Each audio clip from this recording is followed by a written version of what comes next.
In this lesson, we will build an intuitive understanding of two fundamental Python containers, sets and dictionaries.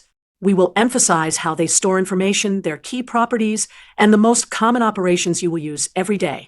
First, sets. A set is an unordered collection of unique items. Here is a set of fruits. Notice the curly braces, and that each fruit appears at most once. Uniqueness means duplicates are removed. Suppose we start with a list that has duplicates. When we convert to a set, repeated items collapse to a single copy. Unordered means there is no fixed index like position 0 or position 1. To emphasize this, imagine the fruits shuffling to new locations each time you look. Membership tests are very fast with sets. For example, apple in fruits is true, and grape in fruits is false. We can add and remove items.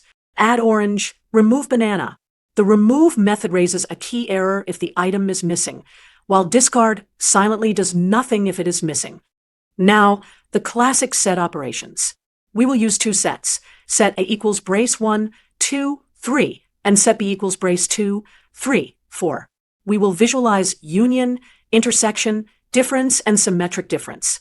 Union collects everything in A or in B. Here, the union is brace 1, 2, 3, 4. Intersection keeps only what is in both A and B. Here, that is 2 and 3.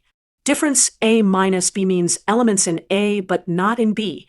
That leaves just 1. Symmetric difference keeps what is in A or in B, but not in both. That is 1 and 4. Next, dictionaries. A dictionary maps keys to values. Think of keys on the left, values on the right, with arrows showing the mapping. Keys must be immutable, such as strings, numbers, or tuples. Values can be any Python object. Accessing a value by key is direct. For example, student bracket name returns Alice. Adding and updating are simple.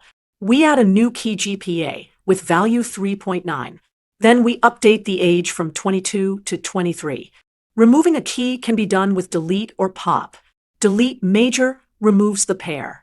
Pop GPA removes it and returns the value. Common methods let you view the keys, the values, or the items as pairs. Here are the keys, here are the values, and here are the items. When we iterate through a dictionary by default, we loop over the keys, then we can index to get the value. Or we can iterate over key-value pairs directly using items for a clean pair unpacking. So when should you use a set or a dictionary?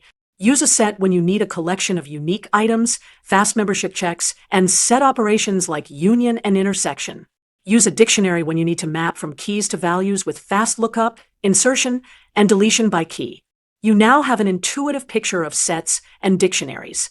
Sets shine when uniqueness and set operations matter. Dictionaries shine when you need a fast and flexible mapping from keys to values. Happy coding!